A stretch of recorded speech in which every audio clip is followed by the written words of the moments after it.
Bem-vindos a mais um Pegos pelo Tráfego. Hoje, presença ilustre, Maiara, treinadora, proprietária do Instituto MV.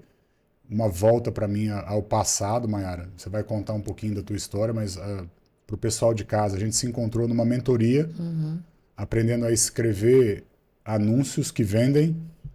Tem tudo a ver com o que a gente fala no dia a dia aqui, mas não se preocupe, porque o canal não é um canal de tráfego pago. Aqui a gente fala de negócio, de venda, de solução para negócio. E vai ser legal voltar ao passado aí, conversar um pouquinho sobre o teu meio. Se apresenta para o pessoal de casa, conta um pouquinho da tua trajetória até chegar no que está hoje. Depois a gente vai contar a história de vida no meio em que você... Tô fazendo suspense, pessoal, porque é um negócio diferente. Nós já fizemos de tudo aqui, mas entrevistamos um cara de drone, de tudo que é empresa que você imaginar, mas nunca do teu segmento. Então é a primeira. Eu acho que é legal o pessoal de casa entender que existe muita porta aberta para um monte de coisa e todas elas se conectam pelo digital hoje. Exato. Né? Conta um pouquinho aí. Primeiro, obrigada, né, pelo convite. Muito contente de estar aqui com você. Falando desse assunto que eu gosto pouco, né? Falar sobre dois assuntos, né? Que na verdade é o marketing, que é uma área que eu gosto bastante, que realmente a gente se conheceu por conta dela. E a outra é o que são os cavalos. Né? Então, hoje eu tenho um instituto, né? E trabalho formando profissionais e também formando pessoas para montar cada vez melhor, enfim. E, em paralelo, trabalhando com essa questão do marketing digital, que foi o que me deu possibilidade de levar meu propósito, né, o meu objetivo para mais gente, né? Então, acabou virando uma paixão em paralelo.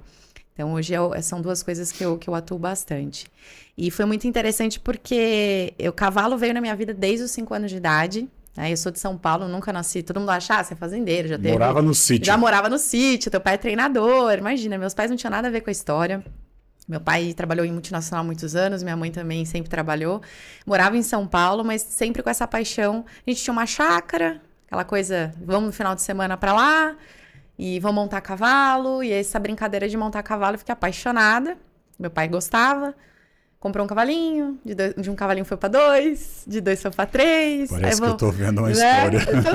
Aí começamos Ele fez 4 baias na chácara, que era um sítio, né? Um sítio razoável. Fez 4, construía muito bem, meu pai sempre foi muito bom para construir. Gostaram os amigos, já que tinha gente para cuidar dos cavalos. Constrói mais 4 para nós. E aí construiu mais 4, ficamos com 40 baias. E aí uma coisa que era um hobby virou um negócio, literalmente. Então, eu comecei a dar aula com 16 anos de idade por conta disso, era um hobby, e esse hobby acabou virando realmente uma profissão. Entre aspas, né? Com 16 anos, me meti, achei que eu montava, achei que aquela coisa louca, né? Vambora, vou me jogar. E comecei a dar aula de equitação, porque o instrutor da minha família faltou, que trabalhava com a gente. Eu falei, eu sei montar, deixa comigo, vou lá, arraso. E comecei a dar aula para algumas crianças e elas realmente adoraram e eu também adorei. E começou aí minha carreira. Começou aí que eu Maiara, sabe que você falando fiz 4, aí mais 4 e chegou em 40, eu lembrei da minha jornada. Eu fui mexer com cavalo, profissionalmente falando, porque eu estava cansado de lidar com gente. Aí eu descobri que o dono do cavalo é gente também, e aí virava a mesma confusão e voltava para trás, mas o cavalo é como se fosse um vírus, né? Ele pica e aí você pode até não ter sintoma, mas uma hora manifesta o sintoma. Manifesta e fica pro resto da vida, né? E eu comprei um espaço em Olambra, eu treinava. A história começa bem antes, eu também pequeno, no sítio da família, ia na colônia de férias, montava cavalo, aí pega esse amor pelo bicho. E fiquei muito tempo sem montar, muito tempo, muitos anos. E um dia um amigo meu virou para mim e olha, eu tinha 180 quilos. O cavalo me ajudou a cuidar da minha saúde. Que legal. Porque com 180 quilos... Um amigo virou para mim, ele vinha de cowboy no churrasco da família e tal, ele aparecia de bota, de chapéu. Onde você estava? Não, eu estava no passeio, não sei o que e tal, e a gente vai fazer uma romaria, e vai viajar, e vai pôr não sei o que. Você precisava ir junto. Eu falei, mas não tenho cavalo. Não, mas você vai. Mas eu não tenho cavalo. Mas você vai. E um amigo escutou e falou, eu tenho um cavalo. Coitado do Raio, chamava Raio. Eu tenho um cavalo. Falei, mas onde tá? Não, tá solto num pasto, não sei de quem. Fazia uns 3 anos que esse cavalo tava solto na invernada, assim. E a gente foi buscar o Raio, fechou o Raio na cocheira, começou a tratar do Raio e comida, ferradura. E aí, pra eu montar no raio do raio, no raio do cavalo, eu precisava botar um banco do lado para eu conseguir subir no cavalo. Eu era imenso. E a gente foi com esses cavalos para Jundiaí, para ir de Jundiaí a Pirapora, alguma coisa assim. Sim, tem muito famosa a Romaria de Pirapora. E eu sei que assim, com uns 20 minutos de cavalgada, eu olhava pro Marcelo e falava, quanto falta? 20 minutos. Quanto falta? Não, falta pouco. Já arrebentado, já. No final, eu não conseguia andar, literalmente.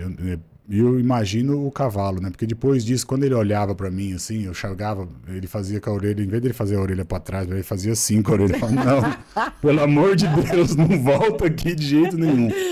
Mas essa má condição física que eu tinha e o amor pelo cavalo me fez buscar cirurgia, tratar, fazer bariátrica, tratar do meu corpo para poder ter condição de montar a cavalo, e eu virei campeão nacional no meu esporte. Então tem uma história massa demais com o cavalo.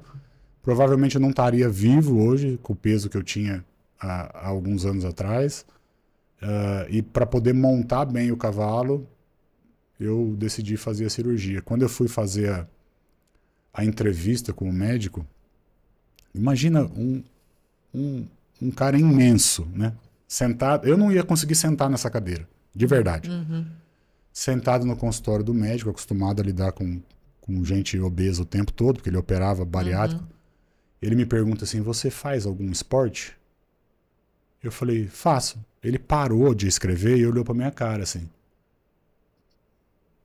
Tipo Qual? assim, que esporte que você faz? Eu falei, não, eu ando a cavalo, todo dia. Ele falou, quem faz esporte é o cavalo.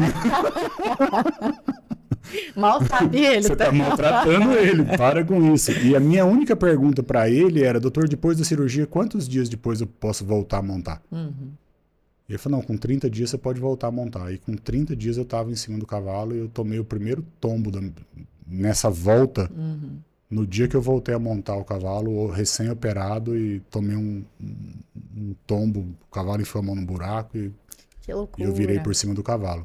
Não aconteceu nada com a cirurgia, eu quebrei um dedo só e tudo bem. Mas o cavalo resgatou a minha saúde, né? Vivi do cavalo por um tempão e eu queria entender de você como é que é isso, né? De viver do cavalo. Porque eu acho que é um desejo de um monte de gente. A pessoa chega no meio do cavalo porque ele quer desestressar, ele quer fazer um esporte, ele quer ter um hobby, mas o cavalo custa caro. Sim. E se a pessoa puder viver do cavalo, é legal pra caramba. Ele vai fazer o que gosta, o hobby, e ainda vai ter uma contrapartida financeira. Como que a Mayara hoje ajuda pessoas a viver do cavalo? E aonde que está a oportunidade de negócio que tem necessidade, tem gente demandando e falta braço? Aonde que está isso aí? Legal. Uma coisa que você trouxe é essa transformação que os cavalos trazem, né? Então, eu acho que todas as pessoas que acabam se viciando pelo cavalo, elas se viciam justamente por isso. Porque o cavalo, em algum momento, ela trouxe algo para aquela pessoa, seja em relação como objetivo, que nem foi seu caso, ou seja uma questão que estava com depressão, enfim. Então, eu tenho muitas pessoas que muitas vezes têm esse sonho, né? Às vezes resgatar um sonho de infância, poxa, eu amo cavalo, mas eu tive que parar por um tempo na minha vida porque eu tive que fazer uma profissão, Sim. ou algo assim. E nós temos um mercado hoje que ele traz uma falsa, não vou dizer que é uma falsa ilusão, mas ele traz um conceito que não é muito real. É que só vive do cavalo quem é do meio. Ou só vive do cavalo, ou você entra milionário e sai rico, né? Você perde muito dinheiro. Tem um jeito de ficar rico com o cavalo, né? Exato, entrando milionário. Então, assim, existem muitos preconceitos. Mas por que que... E aí, eu te falo porque eu vivi isso desde os 16 anos de idade. Minha família não tinha nada a ver com cavalo. Então, assim, era uma outra forma de visualizar. A partir do momento que você enxerga o negócio como hobby, você não deixa de ser um negócio. né? Então, eu acho que esse é o primeiro ponto. As pessoas, elas não enxergam o universo do cavalo realmente como um universo de negócio, que dá, sim, para trabalhar com ética, porque a gente tem um animal que está trabalhando conosco. Então, também não tem que ter uma técnica, tem que ter uma forma ética de visualizar. Mas pode, sim. E muitas vezes essas pessoas, elas entram porque elas não enxergam isso e elas também não têm técnica, elas não se profissionalizam. Acaba que acontece muito, eu vejo isso muito aqui no Brasil, né? Quando a gente vai para fora e vai para os Estados Unidos, principalmente, que lá eles realmente vivem mesmo, né? Ali é um negócio para eles. Você vê que é totalmente diferente. Eles veem como negócio, eles se profissionalizam, eles são realmente profissionais. Hoje, a gente vê muitas pessoas que, às vezes, começam limpando baia e tá tudo bem por isso, e depois já vão ser treinadores, elas não se profissionalizam, elas vão com a prática, que tá legal também, eu acho que é válido, mas não deixa de... Não tem a parte teórica, não tem embasamento, não tem metodologia. Então, creio que isso seja um dos vieses que muitas vezes as pessoas não têm a oportunidade, até a visão, porque a visão é distorcida. Aonde que tá o buraco aí que precisa de gente? Pra fazer o quê? Principalmente para amador. Porque hoje muitas pessoas, elas querem montar cavalo. O que eu recebo muito, por exemplo, e até foi um dos motivos de eu ter criado, hoje eu tenho uma pós-graduação, uma formação que profissionaliza pessoas, tanto da área, quanto que querem entrar na área, né? Porque eu sempre falo que é como se fosse uma faculdade. Eu sou fisioterapeuta. Eu jamais entraria como fisioterapeuta vivendo 10 anos com fisioterapeuta para ser. Não, eu fiz uma faculdade, depois fiz um estágio. Então, como qualquer profissão, existe uma formação. E essas pessoas, hoje, por exemplo, tem muita gente que vem para mim que quer só aprender a montar, ela não quer saltar, ela não quer fazer tambor. Ela vai fazer aonde? Equitação. Ponto.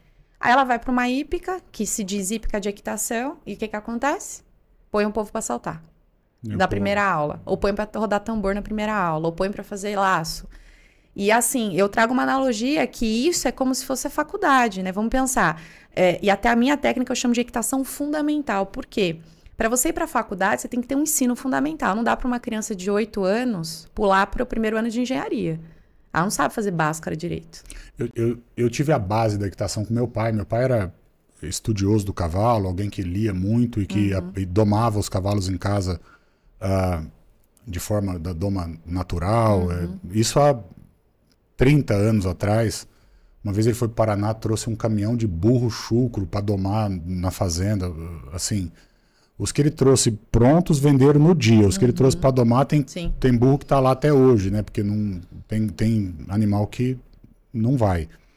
E eu tinha essa base, mas eu tinha uma base de andar a cavalo bem, de montar bem a cavalo, mas não a base de cavalo de prova, o cavalo adestrado para a competição.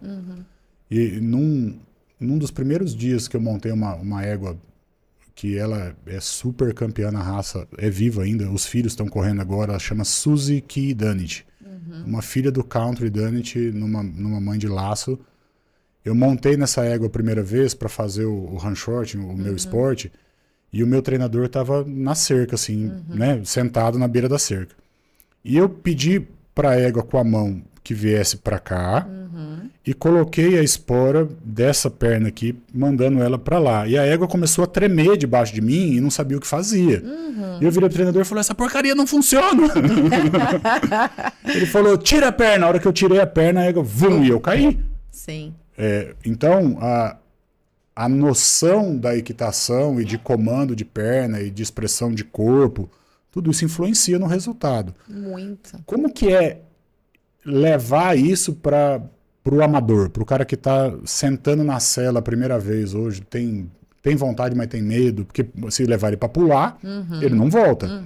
Como que é isso no dia a dia? Uma dor que eu tinha muito grande quando eu comecei a dar aula era justamente isso, porque algumas pessoas eu conseguia reproduzir o que eu fazia. Porque eu também aprendi a montar no intuitivo. Eu fui realmente aprender a montar, eu tinha quase 19 anos. Que aí eu fui fazer equitação. Aí realmente eu aprendi a arte de montar. Né? As técnicas, as ajudas, tudo mais. Mas até então era isso.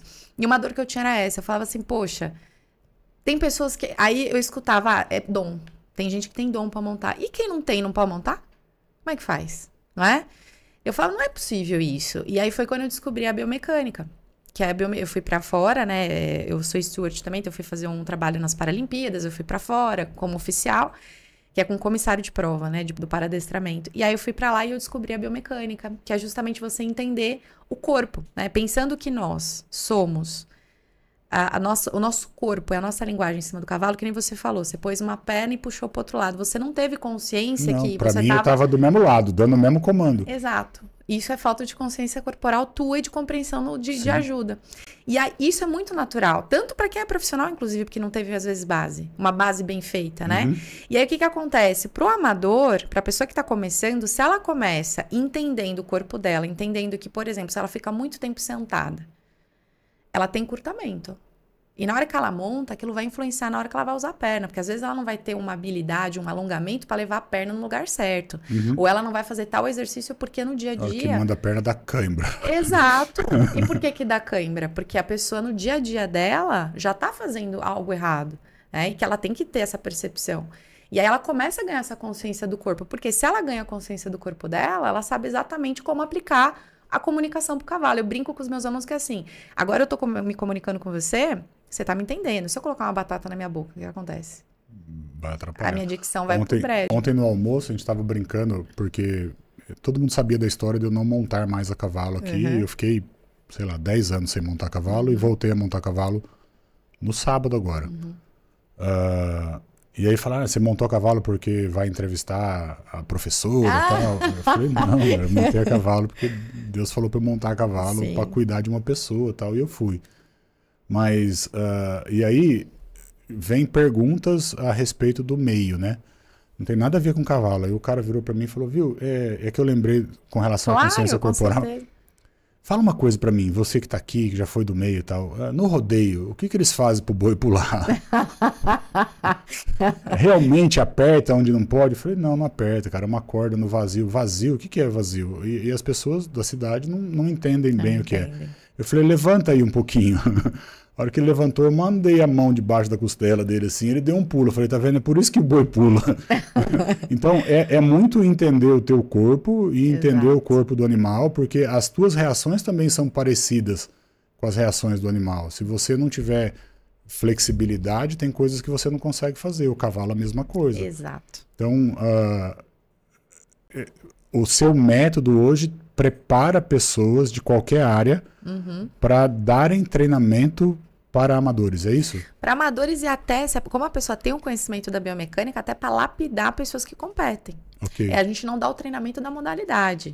Mas como eu trabalho com a postura, eu trabalho com a comunicação do cavalo e do cavaleiro, né? Eu falo que eu sou a mediadora, eu ajudo a traduzir as duas coisas. E os alunos têm também essa possibilidade. Eu posso trabalhar, às vezes, com atleta, que é o que acontece muito. Por exemplo, adestramento rédeas, que são modalidades muito delicadas, né? Muito técnicas. Ou até tambor, já aconteceu salto. Que às vezes a pessoa tá indo bem, na hora ela para. Ela não vai mais. E aí, por que ela não vai mais? Porque tá sentando errado. Porque tá sentando errado. Porque às vezes ela tá se pendurando, ela aprendeu a se pendurar na boca do cavalo, e o cavalo é sensível de boca, e aí o cavalo dispara com ela sai, aí o problema é o cavalo. Aí muda a embocadura. Aí muda a sela. Aí muda um monte de coisa. Muda o cavalo, muda o centro de treinamento. Não, o treinador não presta. Pois é, o treinador não presta, e aí a pessoa não se olha. E se olhar é duro, né? Isso parece o marketing, não parece? Fazendo um gancho aqui, porque é mais fácil trocar de agência do que reconhecer a própria falha, né? Exatamente. Eu tenho, de vez em quando, alguns clientes que ligam assim, os meus menos, mas quando tá chegando, né? O lead que tá chegando é desqualificado. Mas e conteúdo? O lead é desqualificado, cara. Criativo. Então, pensa comigo. O cara vai no Google, digita pós-graduação em equitação. Ele olha um anúncio. Ele clica no anúncio. Ele vai ao site. Ele olha o conteúdo da página do site. Ele aperta um botão para se inscrever numa aula gratuita. Ele vai à aula gratuita. Assiste a aula. Como que ele é um lead desqualificado? Você entendeu, não? Sim, com certeza. Se ele não comprar o teu produto, o vendedor ruim é tu. Sim. Você que não sabe vender. Ou não soube ler a necessidade daquele grupo lá para ter uma oferta que atenda a dor daquele grupo. Ou às vezes dentro daquele vídeo tem algo que tirou a atenção da pessoa, criou um bloqueio na pessoa. Exatamente. Pô, eu vou pular? Não, eu tenho medo, vou pular por quê? Então, leitura a respeito do processo, vamos dizer assim, ela é assim lá no cavalo, vamos mudar de treinador. Ela é assim no marketing, o lead está desqualificado. Ela é assim na escola, essa escola é fraca para o meu filho. Mas, na verdade, é falta de olhar para dentro, né? Sim. A pessoa não consegue reconhecer o problema dele. E aí ele transfere o problema dele para o outro. É o produto do outro que não é bom. É o lead que não sou eu que não sei vender. É o lead que é desqualificado. Sim. É terceirizar, né? As pessoas têm uma necessidade disso, né? No dia a dia com o animal não terceiriza, né? Não. Por isso que eu falei, eu vou criar cavalo, porque daí cavalo é melhor do que mexer com gente. Mas, voltando, cavalo tem dono é gente e volta a dar problema de novo. Não tem como, tem sempre um ser humano ali. Como que é o dia a dia para quem está lá hoje? O cara é advogado, o cara é promotor. Você falou que tem promotor de justiça que vai fazer pós-graduação em equitação, né? Sim. O cara... Como é que ele vai usar isso? Não, Gil, ele não vai usar isso lá no fórum, né, no tribunal. Ele vai fazer transição de carreira, ele vai virar alguém que vai dar aula de equitação para viver. Como que é isso no dia a dia lá? As pessoas que chegam, que tipo de gente que vem? Qual é É aberto a quem se especializar para dar aulas de cavalo, por exemplo? Qualquer pessoa que ame, que goste de estudar, e que queira transformar a vida de outras pessoas. Que é isso, a equitação nada mais é do que isso. A gente não, é óbvio que não é um processo terapêutico, senão seria ecoterapia, mas a equitação ela não deixa de ser terapêutica. Ela não é um processo, mas ela por si só é, porque a gente trabalha muitas questões relacionadas ao emocional. Eu tenho que ter um controle emocional, porque se eu não consigo montar, se eu fico com medo, minha adrenalina sobe, o cavalo sente. Se eu sou nervosa, se eu, por exemplo, começo a dar uma crise de raiva ali com o cavalo, eu vou perder o controle, eu vou descontar no cavalo, que ele também não tem culpa. Se eu sou ansiosa demais, eu não consigo esperar o cavalo me dizer o que ele está entendendo. Você antecipa o comando. Eu antecipo o comando ou eu viro um monólogo, né? Que eu não deixo nem o cavalo falar. Eu não espero ele dar a resposta do meu comando.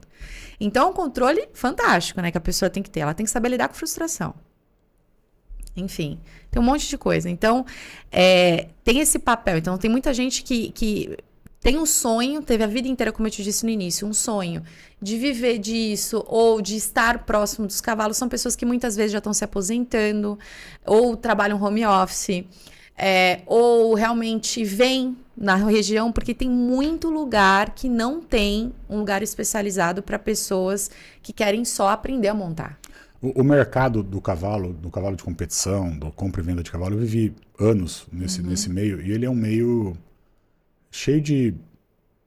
Que palavra que eu uso para não ofender ninguém, né? Cheio de truque, vamos dizer assim. Sim. Então, você mostra dificuldade para vender facilidade. O cara te bota num cavalo ruim para te vender um cavalo bom depois, ou, né, enfim. O quanto é importante alguém que quer entrar no mercado hoje e primeiro aprender a montar, ou primeiro aprender a ter relação com o cavalo, até para não comprar o cavalo errado, porque posso trazer algo meu. Eu montava em cavalos de passeio. O raio, lembra do raio? Eu saí do raio, fui para a raça Campolina, comprei 2 cavalos lindos, confortáveis, são ótimos, né? E comecei a passear com o cavalo. Até um dia que um amigo meu falou, mas se você fosse lá na Tubante, se fosse na Tubante, tudo que ele falava tinha Tubante no meio. Era um centro de treinamento que acho que não é mais conduzido pelos proprietários, em Olambra, onde se treinava uma modalidade de cavalo contra boi. Sem amarrar, sem quebrar o boi, sem machucar o boi, é só de apartar o boi num lote, como se fosse uma simulação do dia na fazenda, alguma coisa assim. E eu fui uma vez para lá, com eles, já operado, mais magro, olhar o treino. E aí você tem um restaurante, a pessoa fica comendo, tá olhando a pista lá embaixo, o ambiente é familiar, é agradável pra caramba. E aí o pessoal, chegou mais um, né? Vamos ver, né? Deram um cavalo para que eu montasse no cavalo. Só que depois eu fui entender que o cavalo que eles me deram para montar era um cavalo que na BQM, na época, tinha uns 350 pontos de registro de mérito. Era um cavalo que fazia sozinho. Se eu não atrapalhasse, ele fazia a prova. E eu passei, pô, é muito fácil isso aqui. Uhum. Então você imagina alguém que sai do cavalo de passeio, monta num cavalo de prova, tem a mínima ideia do que está fazendo e consegue fechar o boi lá num tempo. É uma prova em grupo. Falei, é muito fácil, eu vou vir fazer.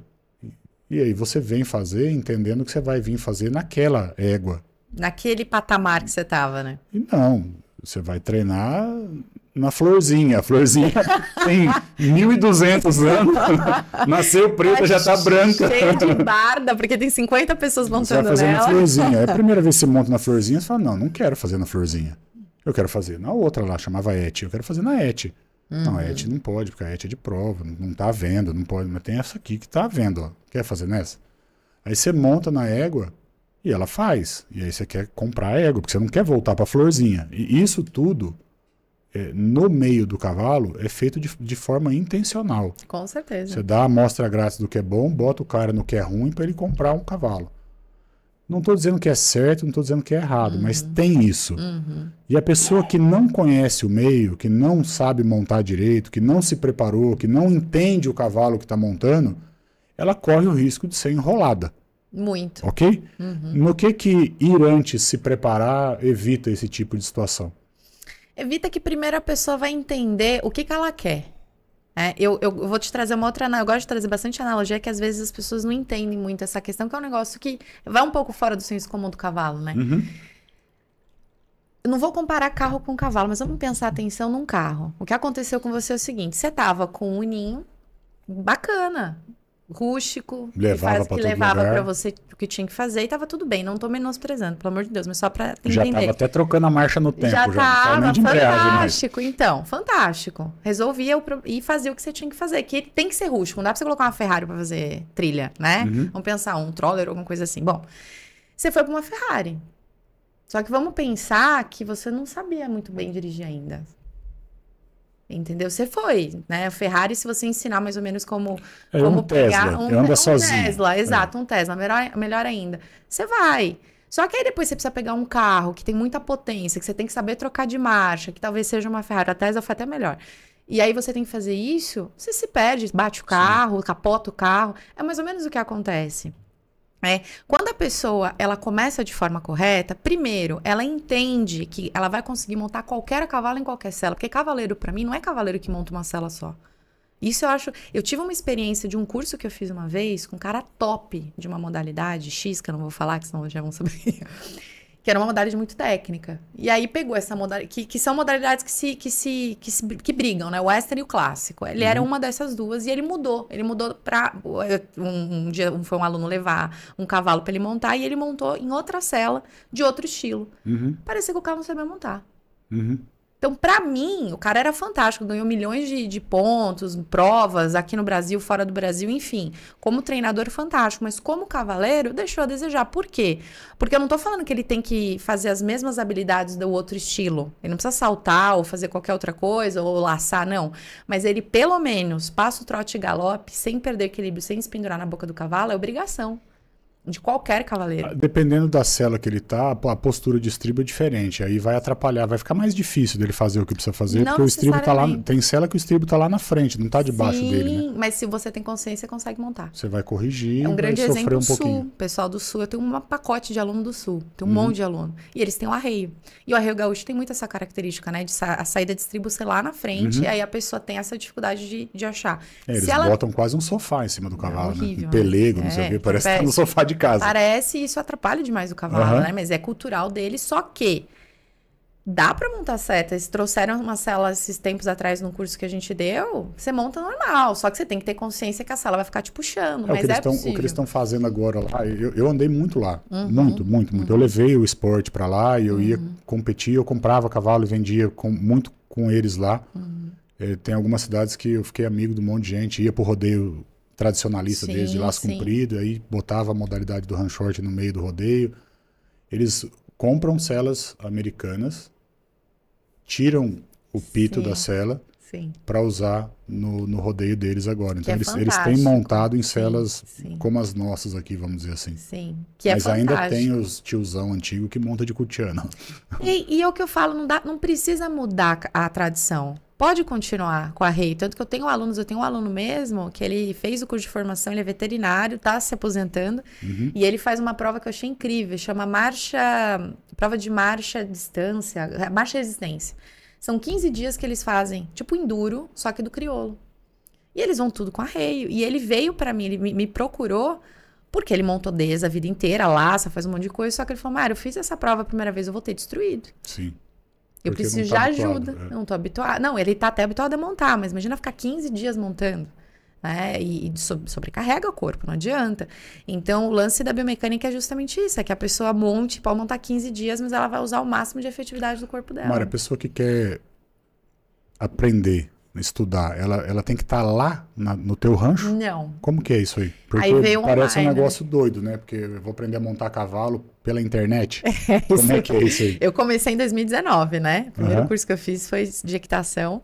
E é o que mais eu escutava. Me chamavam de maluca, né? Porque, imagina, antes de 2020, que foi a pandemia, todo mundo tinha pé atrás com o digital. Imagina o meio do cavalo. Vixe. Você conhece. Então, me chamavam de louca, de picareta, de maluca, imagina. Eu só fiz isso, eu também não acreditava, eu só fiz porque eu tive muito contato nos Estados Unidos com muitas pessoas. Eu comprei muitos cursos. Eu falei, se der certo comigo esses cursos online, né? De adestramento, de treinamento e tal... porque lá tem muito, né? Sempre teve. Eu vou formatar um pra mim. E eu formatei. E é muito possível. As pessoas não imaginam, porque na verdade a gente não tira o cavalo da equação. Você não vai aprender a montar online. Num cavalete. Ele vai ter o cavalo lá. Ele tem o cavalo dele. Só que ele vai ter exercícios de solo, que ele vai reproduzir na bola, por exemplo, de pilates. Dá pra fazer um monte de coisa que a gente faz no cavalo. Pra treinar o corpo. Tem um monte de coisa que ele vai aprender, ele tem que alongar um monte de parte muscular para poder ter efetividade, e outra, ele vai ver os exercícios e depois ele reproduz no cavalo. E aí ele me manda vídeo para eu falar, olha, aqui você está fazendo errado, vai lá naquele exercício, olha isso. E fora a carga teórico-prática que tem, tudo é prático. Todos os cursos que eu tenho, inclusive da formação, ele é todo prático. Eu tô montada, mostrando, falando, só que eu também trago a parte teórica, principalmente para o pessoal da formação, né? E, óbvio, tem a parte prática, se eles quiserem vir até o meu espaço, fazer um estágio, é possível também. Mas eu tenho aluno na China, eu tenho aluno na Holanda, eu tenho aluno em Portugal, nos Estados Unidos, brasileiros, porque eu não abri ainda para fora, mas brasileiros que moram lá e fazem. Eu tenho um amigo que tá na Holanda, vou mandar o link do curso pra ele. Ele é ruim montando a cavalo. Ele acha que ele é bom pra caramba, mas ele é muito ruim. Paulão, eu vou mandar um link pra você. A gente tem muita história junto. Eu estive em Portugal agora visitando o Paulo. O Paulo esteve aqui comigo na época do rancho. E o filho dele nasce na época que ele estava aqui no Brasil, trabalhando aqui. Ele é brasileiro, casado com uma holandesa, eles estavam passando um tempo aqui em Olambra. E o ambiente do cavalo é um ambiente familiar. As pessoas não entendem muito disso, mas é um ambiente de família. E o Paulo ia com a família dele ao meu rancho e a gente ficou amigo. E aí a esposa engravidou, numa viagem que a gente estava juntos, descobrimos que estava grávida. Que legal. Aí passou toda essa gestação ali no sítio e tal, e o neném nasceu. E aí com uma semana, todo mundo que vive junto, pertinho, eu fui visitar. E o moleque dele tava amarelo, daqueles que você fala, mano, se não acudir, vai morrer. De icterícia. Eu falei, Paulinho, se você não levar o seu menino agora pro hospital, você vai ter problema. Ele falou, que isso, Gil? Eu falei, vai ter problema, cara. Vamos... Não, mas eu acabei de sair do hospital, você teve que me ajudar a pagar a conta. Ele não tinha convênio, não tinha cheque, não tinha... A gente teve que vender embrião de uma égua que ele tinha para pagar o parto, literalmente. Não, vamos voltar. E voltou para o hospital, o menino ficou lá com remédio, com luz, com não sei o quê, e salvou, né? E aí eu tive agora na casa deles lá em Portugal, e ele virou para o moleque e falou, isso aqui é o cara que te salvou. E aí, é uma história que dentro da casa deles é do dia a dia. Mas que aconteceu porque tinha amizade do cavalo. Exato. E eu carrego essas amizades até hoje. Faziam 10 anos que eu não montava. Ele mora lá em Portugal. Eu passei a mão no telefone e falei, Paulinho, eu tô aqui. Ele falou, aqui aonde? Eu falei, em Lisboa. Ele falou, brasileiro né? É fogo.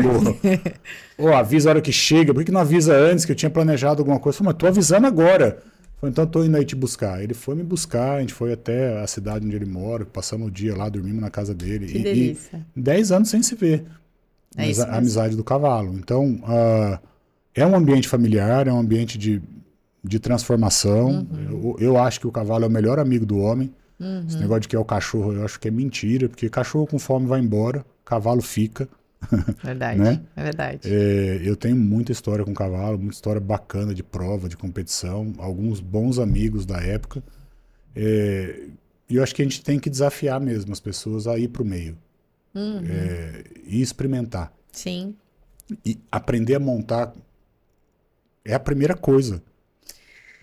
É uma coisa que não dá pra entender, né? Depois eu fico pensando assim, não dá pra entender. Mas hoje eu entendo por que é do jeito que é. Porque assim, como as pessoas não têm método, elas não têm metodologia pra ensinar, elas ensinam com o que elas sabem. O que elas sabem? A modalidade vira um método. Entendi. Entendeu? Ensinar é a muito laçar. mais fácil. O cara não sabe nem montar e já vai laçar. O cara treina, né? A gente faz aquilo que a gente vive no dia a dia. O mais difícil é reconhecer o que é óbvio pra mim. Porque o que é óbvio pra mim não é óbvio pro meu aluno. Então tem muito disso, sabe? Às vezes a pessoa, ela ensina dessa forma porque ela não tem método, porque ela não teve um embasamento. É entender que a equitação, ela é uma arte, ela tem a parte acadêmica, ela tem um negócio que não é complexo. Tá? Falando assim, parece algo complexo. Não é, mas existe um fundamento, como todo esporte. Você vai numa escolinha, futebol, você tem escolinha, meu filho faz, escolinha de futebol, tem fundamento. É um esporte que envolve um outro ser vivo, né? E um outro ser vivo que reage. Então, no mínimo, a pessoa tem que saber ler um cavalo, se ele vai te morder, se ele não vai te morder, se ele tá bem, se ele tá confortável. Então, isso não existe, né? As pessoas vão montar. E nesse meio em que, se o cara vem para montar, eu vou vender um cavalo para ele, que é um meio... É uma prática bagunçada, talvez ele aprender a montar antes seja um jeito de se proteger. Sim, porque ele já vai entender um pouco do comportamento do cavalo. Não tem como se ensinar uma pessoa a montar, se está perfeito e claro na razão. Não tem como a pessoa aprender a montar se ela não souber como que o cavalo enxerga minimamente, porque ele é uma presa, não tem nada a ver com a gente. Por que ele dá coice? Por que ele não ataca? Porque cavalo ataca quando tá aquadíssimo, estresse absurdo, ele é uma presa. As pessoas acham que dar cenoura para cavalo, você tá dando... Perfeito. Você tá dando alguma vantagem para ele. Exato. O cavalo reconhece vantagem com descanso, não com comida. Ele é presa, ele não é caça, né? Se você pegar uma onça e der um bife, é recompensa. Pro cavalo, cenoura... Não é nada. Até pode, né? Que tem uma linha do reforço positivo, mas é todo um estudo, né? Que tem que saber fazer. Que é um negócio que pode reverter errado, eu concordo com você. O descanso sempre é o mais... Porque ele, como presa, quanto mais ele descansa, mais probabilidade ele tem de correr a hora que der problema. Exato, exatamente. Mayara, e no dia a dia, o teu centro de treinamento tá onde? Porque a gente falou de aplicar treinamento com o cavalo para empresas, tá? Eu quero trazer esse papo para cá. O centro de treinamento está onde hoje? Hoje eu estou em Jacareí, pertinho de São José dos Campos, perto de São Paulo, Guarulhos, né? Também nessa região, que foi justamente... Eu estava em Itapetininga e aí vim para cá, justamente porque hoje a gente está com um projeto, né? Eu fiz parceria com uma empresa que se chama 50 Mais Gente, que eles trabalham com treinamentos. E a gente está desenvolvendo, o Instituto MV está desenvolvendo um projeto que se chama Método Herd, que é trabalhar com empresários, com equipes, utilizando justamente o que a equitação traz, que é conhecimento interno, entender do corpo. A equitação, ela trabalha muito isso, né? A consciência corporal. E isso foi uma coisa que eu acabei enxergando quando eu comecei, nesse processo de aula. Eu recebo, boa parte dos meus alunos são empresários, são pessoas que estão em altos cargos, ou gerem outras pessoas, ou trabalham com outras pessoas. E aí eu sempre escutava, né? Principalmente quando eles fazem imersão comigo, de equitação, tá? Mayara, olha, aquela transformação corporal que eu trouxe, aquela compreensão do que eu estava fazendo de errado, eu comecei a olhar no meu dia a dia, vou te dar um exemplo daqui a pouco, mudou muito minha relação, minha forma de me expressar. Por quê? Se a pessoa ela é muito tímida e muito introspectiva, normalmente ela se fecha, ela faz isso aqui, é normal, né? Você vê a pessoa aqui. No cavalo, se você monta dessa forma... Isso daqui, a tua pressão na mão é gigantesca, fora que teu centro de gravidade muda, o teu quadril fica rígido, então você pula na sela, você perde equilíbrio. Para um cavalo, você tem que abrir o peito. E esse abrir, que é algo bobo, você não tem noção quanto que para algumas pessoas é difícil. E quanto muda a tua relação no meio empresarial quando você tem essa imagina postura. você chegar, e aí você começa a aprender, porque como você tem que mudar essa postura para montar, entra o que você falou no começo, né? O que o cavalo te transformou.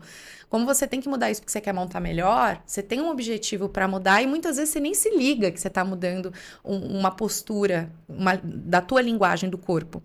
A pessoa começa a ficar mais aberta, porque ela treina isso, ela começa a mudar um padrão. Do mesmo jeito que você aprende o errado, você aprende o certo. Sim. E aí ela muda. Então ela começa, eu tô sentindo que minha comunicação tá melhor, as pessoas falaram que eu tô mudando. E isso começou a me chamar a atenção. Eu falei, deixa eu fazer uns testes, né? E comecei a montar o que eu já fazia, só que, claro, com foco diferente, para líderes. Que o cavalo sempre é um espelho. E aí foi incrível. A gente fez alguns testes com alguns diretores, com pessoas do RH, pessoas que, inclusive, com o Headhunter, que foi muito legal, que ele faz isso também, né? Ele dá cursos, ele também faz recrutamento de grandes CEOs, essas coisas todas. E o cara falou, isso aqui é muito legal, porque o cavalo já me fala, né? Eu de novo, de mediadora, eu não sou psicóloga, então eu não entro muito nessa questão de comportamento, nada. Eu trabalho com linguagem não verbal, que é a minha formação e o que eu faço. Mas é muito interessante o quanto que o feedback o cavalo traz, porque se a pessoa não se portar, se ela não se posicionar, se ela não tiver realmente uma linguagem no corpo, tanto do solo, né, quando a gente faz trabalhos no chão, quanto montado, o cavalo não responde. Entra de novo o que você comentou, da tua perna ali, né? Você teve uma intenção, você passou uma informação contrária. Contrária, né? E será que esse cara na empresa, ele não está querendo dizer algo e essa informação está chegando de forma contrária? Então, você consegue fazer muito link com isso. E um link muito simples da pessoa compreender, porque ela viveu na pele. Será que, de repente, essa minha postura fechada, eu não estou perdendo credibilidade com as pessoas que estão me escutando, uma vez que quando eu tô ali no redondel com essa postura, o cavalo nem olha pra minha cara, porque ele não me vê, eu não me conecto com ele? Legal. Então, esses links são muito interessantes, sabe? E aí a gente consegue trazer isso até para dentro da empresa. Eu levo o cavalo, eu levo célula, levo embocadura, para mostrar essa comunicação, né? Do mesmo jeito que a gente precisa desenvolver isso entre cavalo e cavaleiro, a gente também, nas nossas inter-relações... É algo completamente diferente de tudo que tem de curso por aí. Pois que tem um caminho legal, massa. Conta uma história pra gente, dessas assim... que ficaram marcadas assim na tua memória com o cavalo. Eu tenho um monte minhas, mas eu queria uma sua. Olha, a minha tem várias, mas eu acho que de aluna eu posso te dizer assim que teve uma que para mim foi muito marcante para mostrar, né, o quanto que o cavalo e o quanto que o instrutor também ele tem que ter um pouco de empatia, né? A gente tem que olhar o ser humano como um todo e não julgar, que é o que o cavalo não faz. Eu trabalhei numa grande hípica em São Paulo, uma hípica famosa em Alphaville. E eu era muito nova, eu tinha 18 anos na época. Imagina, tava na faculdade, acabava de entrar na faculdade, trabalhando, aquela coisa, super nova, não tinha muito repertório até emocional para algumas situações. E eu fui dar aula para uma moça, e ela devia ter uns 16 anos na época, aquele padrão, né, mimadona, aquela coisa toda. Montou no cavalo, um cavalinho velhinho, uma gracinha. Sempre fui apaixonada por esse cavalo, né? Todos, né? Mas ele eu tinha um carinho. E nesse dia ela não tava legal. Ela já chegou meio irritada, aquela coisa toda. Montou no cavalo e o cavalo não andava. Porque ela tava tensa. E o cavalo não andava, aquela coisa toda. E eu, calma, vamos lá, tal. Até uma hora que ela se irritou, pegou o chicote e deu uma chicotada na cara do cavalo. Nossa, na hora eu falei, meu Deus do céu, vou arrancar essa menina no tapa, né? Porque imagina fazer um negócio desse, né? Aí eu respirei fundo e falei, não vou fazer isso. Calma, deixa eu entender o que aconteceu. Eu cheguei perto dela e falei, agora você vai descer do cavalo, você vai andar do lado do cavalo. O resto da aula, porque você não merece estar em cima dele. O que você fez não se faz. E fui falando com ela. Você que essa menina desabou a chorar. Mas desabou a chorar, que aí eu não sabia o que fazia. Meu Deus do céu. Aí ela contou que os pais estão separando, e ela estava passando bullying na escola, e toda aquela coisa. Isso para mim foi muito impactante, é uma história que eu conto sempre para os meus alunos, né? Eu gosto muito de contar, porque a forma que eu conduzi ali, por isso que eu falo que o profissional ele tem que ter preparo, né? Não precisa ser psicólogo, mas ele tem que ter preparo, ele tem que saber de algumas situações e entender que o corpo faz isso, né? E o cavalo faz isso. Ali eu poderia ter feito algo, poderia ter realmente sido mais agressiva com ela, não ter compreendido a situação, né? Poderia, e isso teria trazido para ela um aspecto negativo, ela poderia ter até parado de montar. Ou não ter corrigido. Ou não ter corrigido. E ela achar que podia fazer isso toda hora. Exato, que não poderia. E o quanto que o cavalo trouxe uma frustração e algo que ela precisava botar para fora, talvez, Sim. né? Então, é isso que eu acredito muito do cavalo e por isso que eu levo essa bandeira da equitação e tento trazer que mais pessoas possam fazer isso também, né? E pessoas que não estejam, às vezes, eu gosto muito dessas pessoas que querem fazer a transição de carreira, que são pessoas que não estão ainda infectadas muito por alguns aspectos no meio do cavalo. E que elas vão realmente fazer isso, porque o cavalo, ele traz muito benefício para as pessoas. Quantos alunos já passaram pelo Hoje eu tenho 150 alunos. Em formação? Só de formação. Só em formação? Só de formação. Formação e pós, entre formação e pós. É um mercado novo. É um mercado verde, o capim tá alto. O capim tá alto. Tá bom para entrar. Tá muito bom. Porque não tem. O que mais eu recebo às vezes é hípica pedindo indicação. De treinador. Ou a própria pessoa pode montar um pequeno espaço, que meus alunos fazem. Você precisa de um redondel, uma pista pequena e 2 cavalos. Você já consegue começar. E começa a ganhar dinheiro com isso. Começa a ganhar dinheiro com algo muito específico, muito legal. E que qualquer pessoa pode. Porque tem muita gente, vocês não têm noção, o tanto de gente que só quer aprender a montar. Sim. Elas não querem ir pra prova, elas não querem fazer cavalgada, elas só querem aprender a montar e ter um cavalinho para de vez em quando dar uma volta. Mara, obrigado por ter vindo. A gente vai terminar o programa de um jeito que a gente termina com todo mundo, que é invertendo a ordem aqui. O que é que a Maiara quer saber do digital que eu, vendedor, posso te ajudar de alguma maneira? Eu sei que a gente está no mesmo ambiente, na mesma mentoria, né, vamos dizer assim. Sim, sim. Mas às vezes tem alguma coisa de tráfego, alguma coisa de lançamento, de personalidade que você tem curiosidade de entender e que eu possa te ajudar. É um tendão de Aquiles que eu tenho muito forte e eu creio que no meu nicho é uma falha que eu tenho muito grande. É o YouTube. O YouTube, para o meu negócio, seria fantástico, porque muitas pessoas querem aprender, né? Sim. E eu desenvolvi uma época, fiz muito sistema, uma época do Sobral, sabe? De fazer live toda semana... E lives sempre com temas distintos, aquela coisa toda. E depois eu parei e foquei só hoje no Instagram, né? Hoje eu tô muito forte no Instagram e no TikTok. São 2 plataformas que eu uso muito. Mas o YouTube hoje é uma... Eu precisaria retomar as estratégias e algo que eu gostaria de saber mais. Você tem o caminho pago e o caminho orgânico, vamos dizer assim, né? O caminho pago é um caminho de anúncio e aí você tem condição de escolher em que lugar esse anúncio vai sair. E eu vou trazer o exemplo aqui de um cliente. Ele tem uma rede de farmácias de manipulação, ok? E ele quer expandir a rede, é uma franquia. Então ele precisa que um determinado vídeo seja visto por pessoas que têm potencial para adquirir uma franquia. O profissional do mercado que tem mais afinidade em ter uma franquia de farmácia de manipulação é o médico. Só que o médico não pode ter, por lei, ele não pode ser dono de uma farmácia de manipulação. É conflito de interesse. Beleza.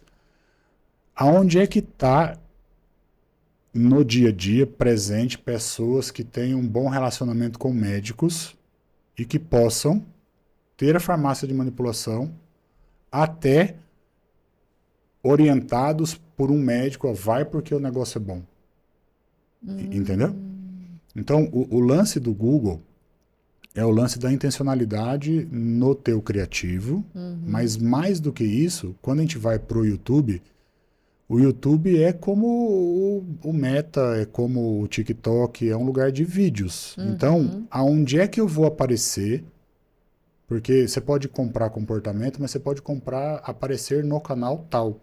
Eu quero aparecer no canal da Band Notícias, no canal das notícias populares, no canal dos acidentes, no canal de receita, de culinária.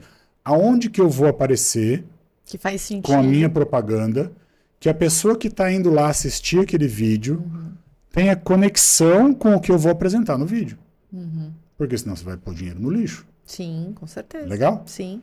Entendendo que as mães com 40, 35, 45, que têm filhos pequenos, usam o próprio celular para pôr a Peppa Pig para bebê assistir.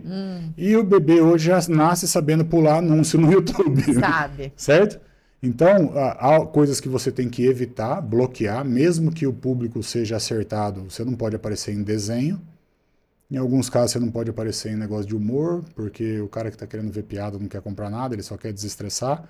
Mas se você estiver aparecendo com um vídeo falando da oportunidade de fazer uma transição de carreira e agora virar alguém que ensina pessoas a montar cavalo e vive com essa nova profissão, em um ambiente onde as pessoas estão procurando transição de carreira, vai fazer sentido. Mas é um ambiente amplo ainda, preciso limitar um pouquinho. Que quer fazer transição de carreira, que gosta de coisas do sítio, que gosta de música country, eu não sei. Aí tem que roupa... Tem que analisar o perfil, achar o né? perfil e trazer isso para dentro. Como que é um jeito bacana de achar isso daí? Pergunta para os teus alunos onde eles te encontraram quando decidiram participar de uma aula sua. Já pergunto, boa parte é no Legal? Instagram. Eles vão falar Instagram o tempo todo. Porque você só está fazendo força no Instagram e só está pagando para o Instagram. Então, eu faria um esforço no YouTube com um anúncio, com uma pesquisa separada. Legal. 2 formulários iguais, mas... E nessa parte aqui de onde você me encontrou, que vídeo você estava assistindo quando o meu anúncio te atropelou? Porque, lembra, no YouTube ele não está indo lá pedir para o YouTube a melhor escola de... Não. Ele estava assistindo um vídeo de outra coisa e o teu anúncio apareceu no meio do vídeo dele. Então, aí você vai conseguir entender as características do público. Então, esse é o caminho pago. Mas há um caminho... há mais 2 caminhos. No meu método, eu falo de pago, viral e orgânico. Ok? O viral é criar um vídeo que viralize. Usando técnica de copy, de gancho de começo e tal, você usar um vídeo para viralizar. E hoje vai viralizar no Shorts. É um vídeo de 1 minuto e no final dele vai ter um link para o vídeo completo. Ok? É o que a gente faz no podcast. A gente tira o corte leva para o programa completo. Então, o viral hypar assunto da moda. Dá para fazer com a Virgínia agora. Né? Foi lá para a CPI, ficou cheio de problema.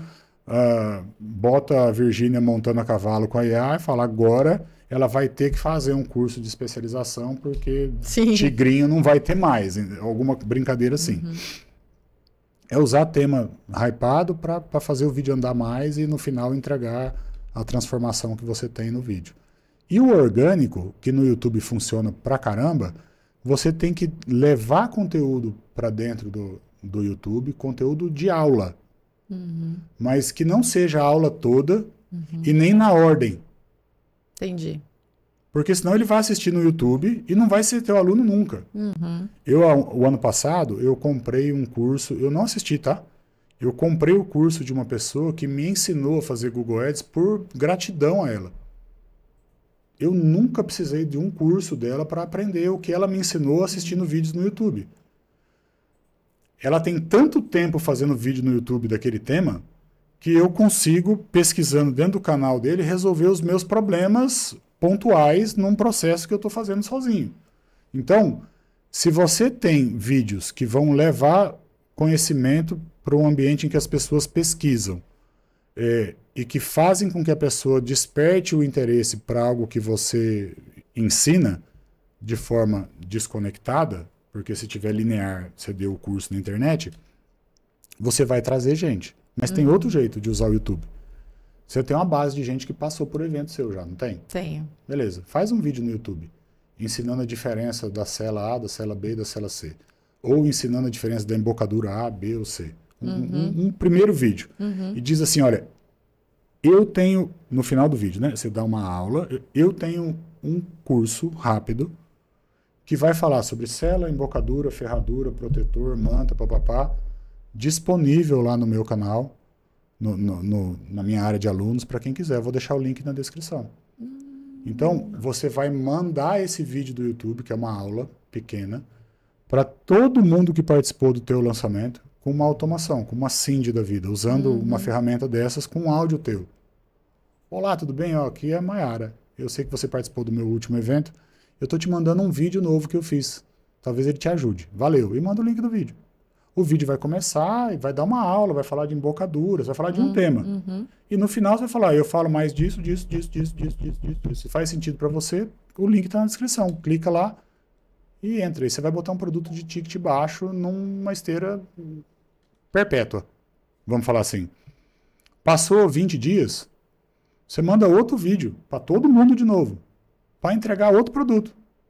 Nossa, que legal. Mais 30 dias, outro vídeo, com outro produto. Então você primeiro vai ficar vivo na cabeça dessas pessoas o tempo todo. E a gente sabe que o tempo de compra de um produto mais caro, às vezes não é no primeiro lançamento. Não. Ele tem que participar de 2, 3 para te comprar. O meu são 3 meses. Beleza. O que você está fazendo com eles nesses 3 meses? Tá mandando e-mail? Não. Tá mandando o quê? Nada, nem e-mail. Nem e-mail. Beleza? Então, manda um e-mail com um texto bem escrito com o link do vídeo. Manda o vídeo no WhatsApp dele com um áudio seu dizendo, eu pensei em você e tal, eu sei que você participou do último evento, isso aqui é uma dúvida que muita gente está tendo e eu fiz um vídeo para ajudar. E manda o vídeo com um pitch no final, certo? Manda por e-mail, por WhatsApp, que é o básico. Não é pegar e mandar lá no grupo, onde está todo mundo. Quando você manda no grupo, o cara que está lá, ele tá sacudo, ele sai do grupo. Sim. Então não resolve. Sim, tem que mandar individual, não a um. Nossa, Gil, eu tenho 20 mil pessoas que estavam no meu último evento. Automatiza, bota a Cindy para fazer. Por isso que eu comprei a ferramenta, a Cindy, sou dono dela hoje. Porque eu preciso disso o tempo todo. Pô, o Marcel tem 280 mil. Base dele gigantesca. Eu preciso mandar um WhatsApp para cada um uma vez por mês, com um vídeo, dizendo que ele gravou para tirar uma dúvida que está sendo normal de todo mundo e manter uma conexão com esse meu aluno que leva 3 meses para comprar. E isso eu faço no YouTube. Agora, tem 1 milhão de coisas para fazer no YouTube. Eu adoro o YouTube. Grava uma série comentando um livro. Pega um livro de equitação. Meu pai estudava equitação com um livro de adestradores espanhóis, portugueses e tal. Pega um livro desse e todo dia faz uma live com um capítulo do livro, explicando aquilo e trazendo, durante o movimento, gancho para o teu negócio. A gente faz isso aqui, não sei o quê, aqui no centro de reputação a gente faz isso aqui, na quarta-feira eu fui na empresa tal e fiz isso aqui, apliquei isso aqui. Trabalha isso com relação ao dia a dia e sobe as lives do Instagram para o YouTube depois, dizendo assim, capítulo 1 do livro tal, aprenda a montar com o José, não sei o que, adestrador português. Capítulo 2, você vai criar uma série de um livro. A pessoa que está pesquisando cai na série, ela vai ouvir você falando da técnica do cara, 40 dias, 30 dias, e ela vai te ligar. Porque todo dia durante a aula você não fez um ganchinho de alguma coisa que você faz? Vai bater numa dor dela. Você tem 30 dias para bater nela. Uma hora bate. E essa semana eu recebi 2 que estão num livro meu, nesse processo, que chama A Meta. É um livro de gestão industrial. Não tem nada a ver com marketing. Mas tem tudo a ver com a vida. Que incrível. 40 capítulos. O cara falou, eu assisto um indo e um voltando do trabalho no trânsito. E você falou lá da Cindy, que é a ferramenta de automação e tal. Como é que faz para comprar? Nossa, muito legal. Tem dia Cindy pro cara. Às vezes nem precisa ser do meu nicho, né? Pode ser algo que tem a ver, né? Até com marketing, porque o marketing em cavalo tem muito a ver. Com o Marcel, no último lançamento, eu fiz um livro que é 21 qualquer coisa para mudar 21 hábitos, não sei o quê, 21 alguma coisa, desses livros aí. Ele fez 21 dias. O meu eu fiz a meta, e nunca é algo relacionado ao direito imobiliário ou a tráfego pago. É um livro de comportamento, de vida, para trazer para a pessoa a ideia de que você pode ser o mentor dela. Muito Não no cavalo, necessariamente. Entendeu? Então, eu uso o YouTube bastante. O podcast é uma ferramenta de YouTube que me conecta com você. Não é com quem vai assistir, não é com ninguém. Sentar aqui para gravar um podcast é um produto que vai para o YouTube, mas que causa uma conexão entre o entrevistado e o entrevistador. Isso aqui pode ser trabalhado no ambiente corporativo para levar pessoas para dentro do seu treinamento. Você receber alguém para ser entrevistado no seu podcast, que é RH da GC Lever, sei lá, de uma multinacional. E aí, num bate-papo com ela, ela tem que ter uma experiência para poder conectar com o cavalo, ok? Então ela vai passar por uma aula de equitação com você antes, aí senta para gravar a entrevista, vocês vão falar dela, da vida dela, do trabalho dela, da experiência dela no cavalo, de como aplicar aquilo para os diretores da empresa. Tá vendido, acabou. Sim. Entendeu? Perfeito. É isso. Muito top. Ajudou? Uma aula. Legal. Uma aula, show. Pessoal que está em casa aí, que nunca montou um cavalo na vida, procure montar, porque a relação com o cavalo é uma relação inesquecível. É um vírus mesmo. Pica e não tem para onde correr. Eu fiquei muito tempo sem montar e, de alguma maneira, agora entendo que eu tenho que voltar pelo menos uma vez por semana, ter um tempo lá com o Ricardo, montando com ele. Então, vai ter bastante coisa de cavalo andando por aí. Obrigado Eu que por ter vindo. agradeço. Valeu. Obrigada pelo espaço. Valeu, pessoal. Valeu, gente.